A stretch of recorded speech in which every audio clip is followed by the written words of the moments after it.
back to Faith Infused Leadership. I am your co-host, Meredith Banka, here with Debbie Heiser, the founder of Three Vines Consulting.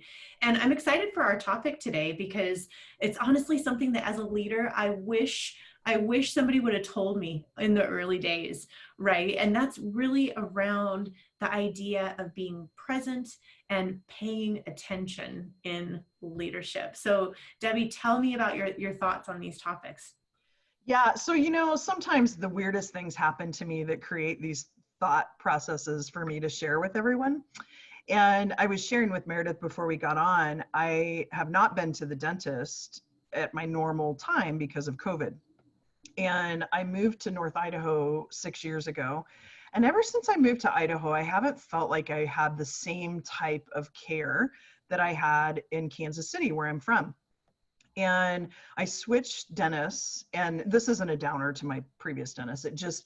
I went in and realized that some things that I had not been doing, so being proactive about certain things, has consequences, both positive and negatively.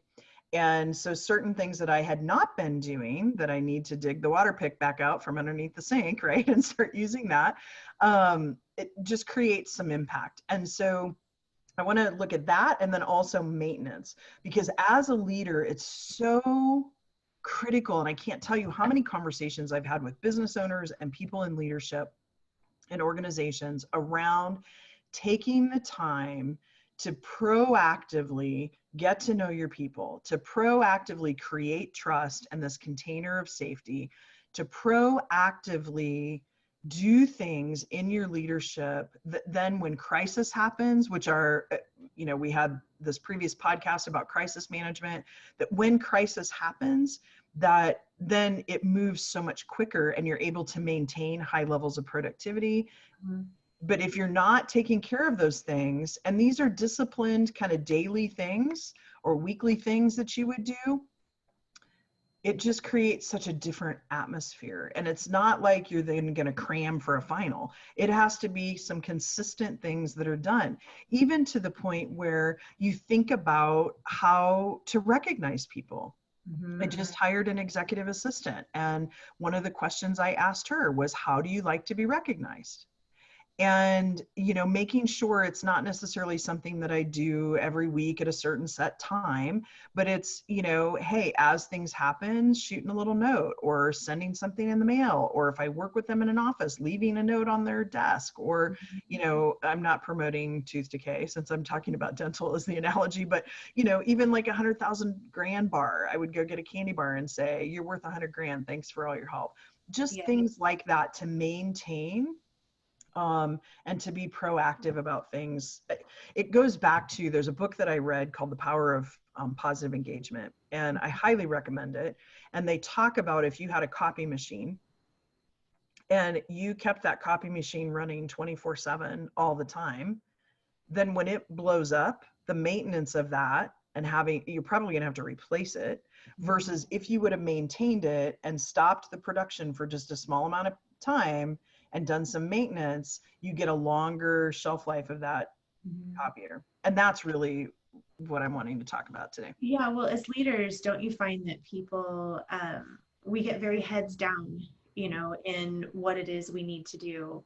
And I know for one, it would drive me crazy when I had a leader that I was working with be caught off guard almost always when a key employee resigned.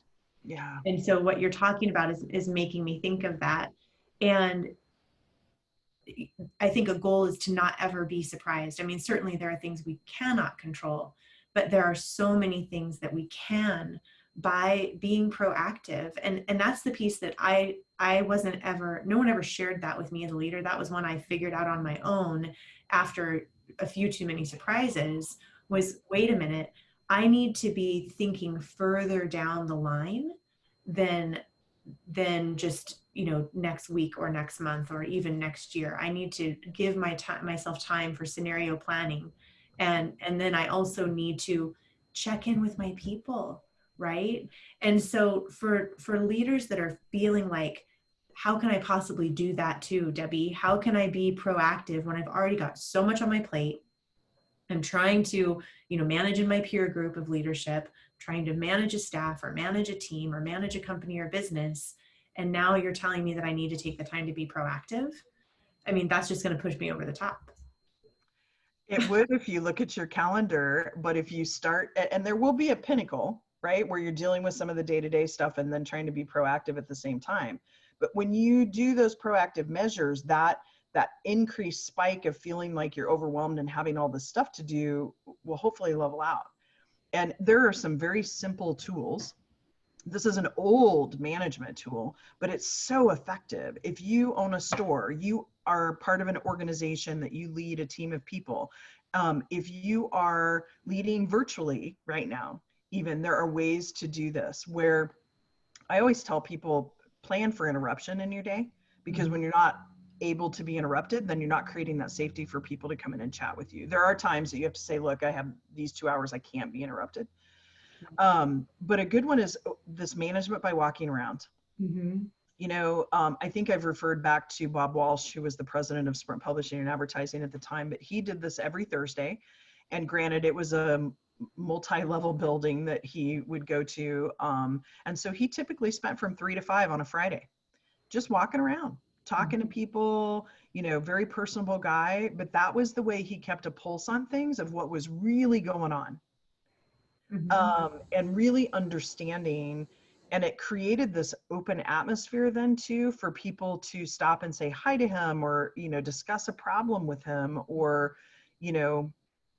which also he created this less ego with his staff too, so that people didn't feel like people were circumventing and going to the president.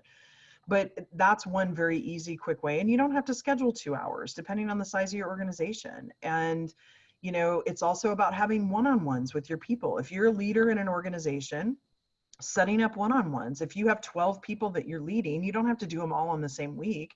Do them every other week. But having that capability to keep in touch, the communication is really the key piece here. If you can do something and create some different techniques to keep in communication with your people, the better off you are. The other communication tool that I use frequently, I use it with clients. I use it with people that are managing me at different levels in different organizations. And I've used it for years, is called an alignment meeting. And it's basically 3 questions. And my clients will giggle if they listen to this, because I've shared this with them numerous times. But the first question is, what do you need from me to be successful? What are you getting from me that you don't need? Because then why am I doing it? Why am I wasting my time with it? And if you don't need it from me, then, and I feel like you really do, then let's have a conversation about it. So I understand the whys behind it. And then what aren't you getting from me that you wish you were? And you change up those questions slightly depending on who you're talking to. But alignment meeting means, if I was doing this with you, Meredith, you would answer those questions if I were leading you, but then I would also say to you, well, Meredith, here's kind of what I need from you too to be successful, is don't ever let me be surprised, or, keep this open communication. And if I'm doing that once a month, once a quarter, whatever's right for you, this open line of communication is going to happen. And 9 times out of 10, I'm not going to be surprised at something. And that's so important, because I think as leaders, there's a long held belief that the people will come to us, right? By saying things like, oh, well, I've got an open door policy, stop by anytime. How many of you have ever said that? And then you're like, wow, like nobody's ever stopping by. And we allow ourselves to believe that that's actually about them, when really we should take a look and understand what it is that is it about ourselves that's creating that lack of being approachable. And I think the points here are huge around that. I mean, if all leaders took those steps and created that culture and that environment, massive change, not only in the workplace, but I believe it would trickle out beyond that. Absolutely. And you make me think of an early situation. And sometimes I find other people say that to me, and I have to step back, even recently, I have to step back and go, okay, why am I putting this off? People would say, oh, well, I was going to come talk to you, but you're just so busy all the time.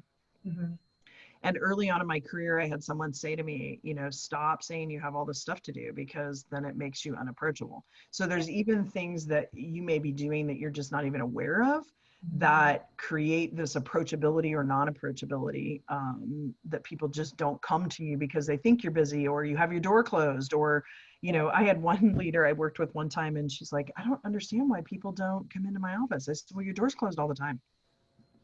You know, like, you Yeah. got to be open to interruption. So if Yeah. you're trying to plan out an 8-hour day, you better plan it out for about 5 or 6, because Yeah. you need to plan in some time for your people to come to you and feel like they can without making an appointment with you all the time. Exactly. And that lesson right there plays out into relationships with our kids, Yeah. relationships with our spouses, our significant others, our family, our friends. You know, if you're just constantly busy, then don't be surprised if your teenage daughter doesn't tell you anything. Right. I mean, it's the same application there. And you know, again, what are we teaching them? Right. These things, I have to tell you, I was a couple weeks ago, went to, well, it would have been about a month ago. I was in California, and it was so interesting. I was just observing like how many people, we went to the beach because it was still COVID then. And when this airs, I don't know where we'll be with it, but you know, so we were walking on the beach, and how many people at the restaurant we went to, how many people walking the boardwalk were not with each other. Mm-hmm. They physically, you know, like, when I say they were with each other, they were, if they weren't family or whatever, they were distance, but were with each other, but they weren't, because their noses were in this. Mm-hmm. And I have a rule, and I had a rule for years, that you don't have your phone at the dinner table. And it was shocking to see how many people, and I run into that even here with some friends that don't seem to be able to let go of their phones. And I find I do it, you know, too. So it's a pot calling the kettle black. And that's the same thing on a personal level, and sometimes now in business, because people take notes on their phones or on their iPads, that can also make you very unapproachable. Mm-hmm. Even the way you have your desk set up in an office, if your back is to the door, that's unapproachable. If your Totally. computer is between you and the person coming in the door, that's unapproachable. Yeah. Yep. And it's the same even now that we've transitioned so much to Zoom meetings. I Oh, think that that leadership etiquette plays out online as well. You know, are you showing on your camera or not? You know, if yes or no, you know, and if it's a discussion, or are you not showing your camera because you're actually, you know, working on your deadlines for the end of the day, and you're half participating and half listening. And you know, we've all done it. You know, we've all done that. And it's creating expectations too for your group as you're moving into and potentially staying in more of a virtual communication, you know, to challenge those norms and to say, you know, I want to see you. This is a part of the meeting where it's important that we're all on, um, and requesting that so that you can continue that connection. So important. So yeah, Meredith, you bring up something really interesting, because in this virtual world, my piece of advice to you as leaders would be, if you have a team meeting going on, or you have an individual meeting going on with someone, and you ask them a question, be quiet.